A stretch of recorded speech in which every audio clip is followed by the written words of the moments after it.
as a newborn, just, well, he was just a beautiful, beautiful little baby. He had big blue eyes and a real cute little nose, and he was just a really pretty baby, and white hair. I think Steve always had his own mind. He knew exactly what he wanted to do, and he was going to do it his way, which sometimes was a little difficult being his mom. But I remember his teacher at the time, Mrs. Bailey was her name, and she was a sweet, sweet, sweet lady. And she adored Steve. She said, but the only problem I have with him, Miss Williams, is that he has got the most go-to-hell attitude of a little 5-year-old I've ever seen. And, you know, that was, I thought, you know, that's my little boy that has that attitude. I remember he called me one day. He said, Mom, do you think that you and Dad would just be really disappointed if I didn't come back to Edna and work in the insurance business with Dad? And I said, well, no, sweetheart, you know, if that isn't what you want to do, we certainly, you know, don't want you to do something that you would not be happy in doing. And he said, well, I'm really thinking about trying the professional wrestling. And I said, oh, you know, I said, okay. And he said, well, what do you think about that? And I said, oh, honey, that's just fine with me, as long as you change your name. We went to one match at the Compaq Center, and it was televised.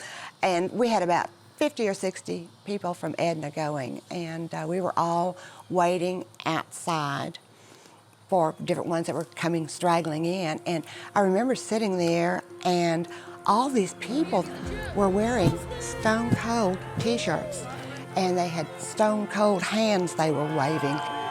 Just streams and streams of people with my son's face and shirts on, you know, and it was like, gee, the response of the audience to Steve's name was just an experience. It was we did not get the full feeling of it. Had we been watching on TV, which was all we had done to that point, and at that time we realized what a star our son had become.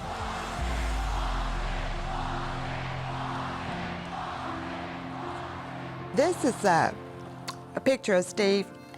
He was about 13 at the time, and the guitar that he has is his dad's guitar that he played forever and ever and ever. I think it went to college with him.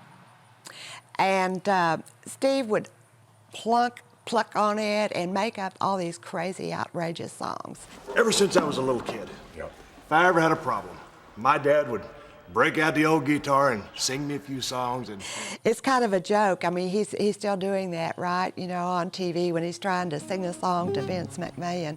Kumbaya, my lord, kumbaya, kumbaya, my lord, kumbaya.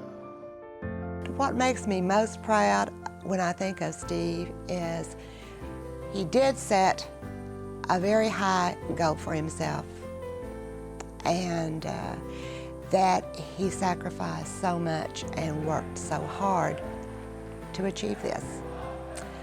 And also that he is still our Steve Williams, and such a kind, loving son.